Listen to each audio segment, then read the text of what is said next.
India के अंदर जो G20 कॉन्फ्रेंस हो रही है, इसका एक इम्पॉर्टेंट एंगल ये है कि मुस्लिम वर्ल्ड के लीडर्स को बुलाया गया है।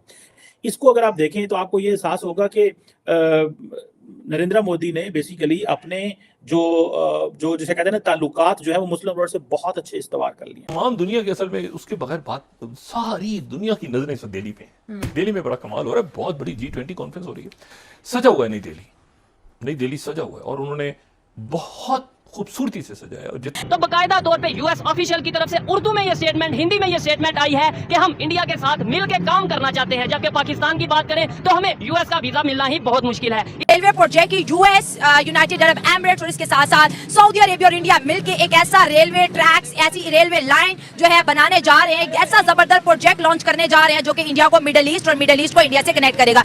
मोहम्मद बिन सलमान सऊदी अरेबिया के वजीर वली अहद और वजीर आजम वो आ रहे हैं और वो शायद एक दिन स्टे करें और फर्दर स्टे करें और उनकी फिर बायलैटरल मीटिंग्स हो, यानी समिट खत्म होने के बाद शायद वो दिन स्टे करें। इंडिया की जो लीडरशिप है वो ये चाहती है कि Pakistan should feel alone in the Muslim world. Kashmir के मसले के ऊपर अब कोई मुसलमान मुल्क बात नहीं करता। अगर बांग्लादेश वहाँ जा सकता है, बांग्लादेश एटमी ताकत नहीं है, बिल्कुल ऐसे बांग्लादेश जा सकता है, तो हमारे लिए कितनी शर्मिंदगी है कि यार उन्होंने हमको नहीं बुलाया। लेकिन अगर पाकिस्तान की बात करें, इंडिया और पाकिस्तान के बॉर्डर साथ है, लेकिन यहाँ पर शहजादा ने आना था, वो भी 1 घंटे के लिए ना आया, ना यहाँ पे अमेरिका का कोई सफीर आया, इवन के अमेरिका से कोई फ्लाइट भी नहीं आई। इमरान खान होता है ये G20 क्या, G20, J30, J14 ये सारे इजलास इधर ही होने थे, लेकिन पाकिस्तान तो G20 का मेंबर ही नहीं है। हम अमारातीज के पास जा रहे हैं, $25 अरब दो तो इकोनॉमी बचा लो। हम कवेतियों के पास, कतरीज के पास, बाकियों के पास जा रहे हैं, $25 अरब दो तो चलो। अच्छा, इंडिया ने कतर को नहीं बुलाया। हेलो फ्रेंड्स, जय हिंद, वेलकम टू आवर चैनल।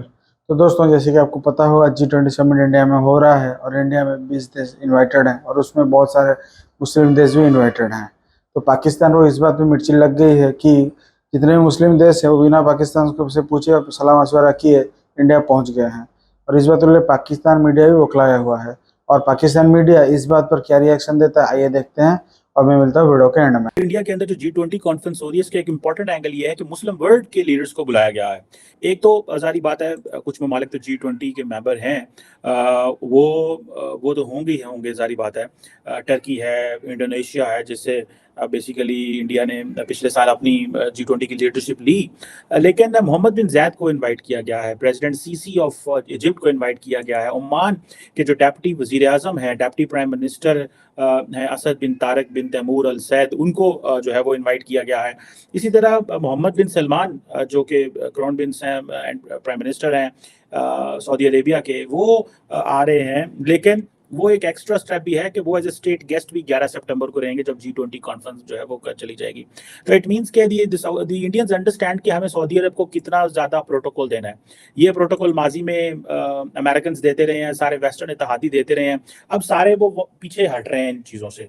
इसको अगर आप देखें तो आपको ये एहसास होगा कि नरेंद्र मोदी ने बेसिकली अपने जो जिसे कहते हैं ना ताल्लुकात जो है वो मुस्लिम वर्ल्ड से बहुत अच्छे इस्तेमाल कर लिए हैं, बहुत अच्छे ताल्लुकात उन्होंने बना लिए हैं। एक तरफ वो मोहम्मद बिन ज़ायद, मोहम्मद बिन सलमान, प्रेसिडेंट सीसी और प्रेसिडेंट एर्दोआन के साथ भी उनके कोई इतने बुरे ताल्लुकात नहीं हैं, एक बड़े मुनासिब किस्म के रिलेशन उन्होंने इस्टेब्लिश करके रखे हुए हैं। लेकिन पाकिस्तान जारी बात है इसमें सारे प्रोसेस में इंतहाई आइसोलेटेड है। इंडिया की जो लीडरशिप है वो ये चाहती है कि Pakistan should feel alone in the Muslim world. Kashmir के मसले के ऊपर अब कोई मुसलमान मुल्क बात नहीं करता।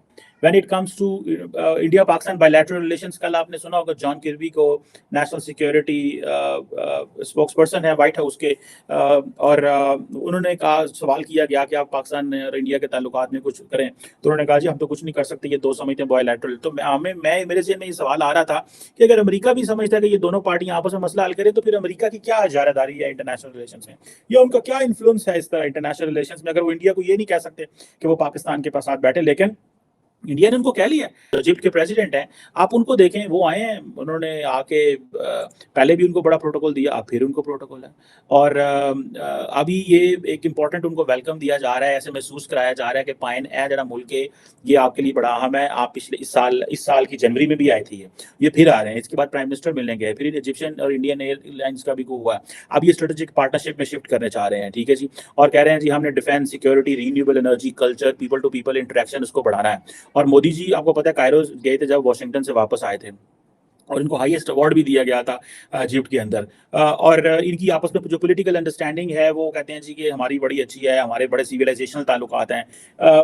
मोदी साहब पे एक इल्ज़ाम और ये लगता है कि वो मुसलमानों को बड़ा टफ टाइम देते हैं, लेकिन when it comes to the Muslim world तो मोदी साहब कहते हैं जी कि हमारे बड़े मुस्लिम वर्ल्ड से सिविलाइजेशनल ताल्लुकात हैं। वो इस वजह से कि फॉर एग्जांपल जो मुस्लिम इन्वेडर्स थे वो आए, उन्होंने आके इंडिया में अपने पंजे गाड़े और मुस्लिम दुनिया यहाँ पे आके काम करती रही। इंडिया उसको अंडू करने की कोशिश कर रहा है जो मुस्लिम फुटप्रिंट्स इंडिया के अंदर हैं। लेकिन when it comes to building relation with the Muslim world तो वो कहेंगे जी हमारे बड़े सिविलाइजेशनल किस्म के ताल्लुकात हैं, जिसको ना तो वो ममालिक समझते हैं कि ये सही है या गलत है, बल्कि वो ये समझते हैं कि ठीक है सही है यार, सानू इंडिया को फायदा लेना है, सानू की माजी में क्या हुआ 100 साल पहले 300 साल पहले, और वो अरब कौन से हमारे चाचे मामे थे, बस ठीक है निकल की बात है, हमने अकबर से क्या लेना है, जहांगीर से क्या लेना है। अब इंडिया जो है वो इजिप्ट को यहाँ पे बुला के इंडिया ने बेसिकली एक बड़ा एक्स्ट्राऑर्डिनरी सिग्नल दिया है, और इससे सऊदी अरब भी खुश होगा, इससे अमेरिकन भी खुश होंगे कि इंडिया उन हमारे इत्तेहादियों के करीब जा रहा है जिनके हम करीब हैं। ये आपको पता है यूएई को लेके पहले ही ब्रिक्स में चला गया।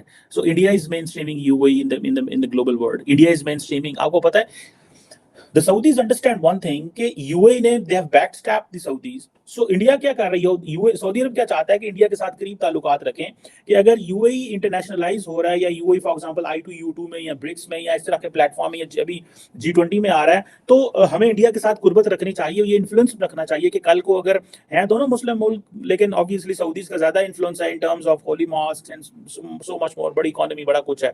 सो सऊदीज ये समझते हैं कि इंडिया के करीब होना चाहिए क्योंकि अमारातीज बड़े करीब है। सो वो पाकिस्तान फैक्टर जो माजी में हुआ करता था वो फैक्टर इज मिसिंग नाउ। उस फैक्टर की कोई जिन्हों कहते हैं ना लेन देन कोई नहीं है। चंद्रयान 3 पे उन्होंने बड़ा प्रोटोकॉल दिया, उन्होंने इस चीजों पे बड़ा वो सारा किया कि भाई ये लोग जो हैं ये हमारे साथ किसी न किसी तरीके से अटैच हो जाए इंडिया। सो दूसरी तरफ अगर आप देखें ओमान, ठीक है जी, ओमान नॉर्मली इंडिया जो है वो उसके कोई रेगुलर इतने इनके अच्छे ताल्लुकात नहीं है, लेकिन G20 में उनको बुलाया, ठीक है। सो ये ओमान वो है जिसे पाकिस्तान ने ग्वादर जो है वो बाय किया था। सो इंपॉर्टेंट मुल्क है ओमान भी, लेकिन मुस्लिम वर्ल्ड में इसलिए इंपॉर्टेंट है क्योंकि इनकी पोजीशन बड़ी न्यूट्रल है। पाकिस्तान कहाँ खड़ा हुआ है? आप कभी पाकिस्तान के जो फॉरेन ऑफिस के बाबू हैं उनसे पूछें, आधे बाबू तो एरोगेंट होते हैं जो रिटायर्ड हो जाते हैं या जो बड़ी हाई पोजीशन पे चले जाते हैं। हम अमारातीज के पास जा रहे हैं, $25 अरब दो तो इकोनॉमी बचा लो। हम कवेतियों के पास, कतरीज के पास, बाकियों के पास जा रहे हैं, $25 अरब दो तो अच्छा इंडिया ने कतर को नहीं बुलाया। आम दुनिया के असल में उसके बगैर बात, सारी दुनिया की नजरें इस वक्त दिल्ली पे हैं। दिल्ली में बड़ा कमाल हो रहा है, बहुत बड़ी G20 कॉन्फ्रेंस हो रही है, सजा हुआ है नई दिल्ली सजा हुआ है, और उन्होंने बहुत खूबसूरती से सजाया, और जितना मेरा ख्याल है पॉसिबल, क्योंकि ये चंद बड़े इवेंट्स में से एक इवेंट है G20 समिट होना दिल्ली में, और ये आने वाले अरसे में मेरा ख्याल है कि अब इसके फौरन बाद, यानी ऐसा नहीं है कि ये कल से स्टार्ट हो रही है, 9-10 2 दिन है, तो 9-10 को आप समझें कि ये जियो पॉलिटिक्स दुनिया की किस रुख पे जा रही है उसमें फैसला हो जाएगा, इसलिए बड़ी इंपॉर्टेंट है। प्रेसिडेंट बाइडेन आज पहुंच रहे हैं, और इनका आज रात को इनकी मुलाकात होगी इंडियन प्राइम मिनिस्टर मोदी के साथ। फिर उसके बाद जनरल इलेक्ट्रिक्स की बातचीत करते हैं, उसके बाद वो कोई ड्रोन लेने थे उसकी बातचीत करते हैं। जापान के जापानीज प्राइम मिनिस्टर किशिदा पहुंच गए वहाँ, ठीक है, वहाँ पे तैयब एर्दोगन पहुंच गए हैं। अच्छा, बांग्लादेश से उनको भी बुलाया है बतौर मेहमान, हसीना वाजी साहिबा पहुंच गई हैं। अच्छा, उसके बाद ऋषि सुनाक पहुंच गए, उनकी भी 1-on-1 मीटिंग है, वो भी पूरा जोर लगाएंगे, क्योंकि उनको भारत में कहा जा रहा है दामाद, उनके रिश्ता वहां से एक पाकिस्तान से बनता है, उधर से बनता है, तो अगर हमारे यहाँ कभी तशरीफ लाए तो हम भी कोई दामाद ये कह देंगे या कोई बेटा कह देंगे, वैसा। अब प्रेसिडेंट बाइडेन आ रहे हैं इंडिया, तो आपका क्या ख्याल है कि वो मतलब पूरा G7 पहुंचा हुआ है ना, G20 का G7 हिस्सा जो है, जो सारे यानी जो वेस्टर्न पावर्स हैं वो सारा कुछ लेके इंडिया से इंडिया को खींचे एक तरफ। अगर प्रेसिडेंट बाइडेन नहीं आते तो आपका क्या ख्याल है कि बाकी लोग आ जाए? बाइडेन के हाथी के पैर में सबका पैर, तो वो चूंकि आ रहे हैं तो इसलिए बाकी लोग भी आ रहे हैं।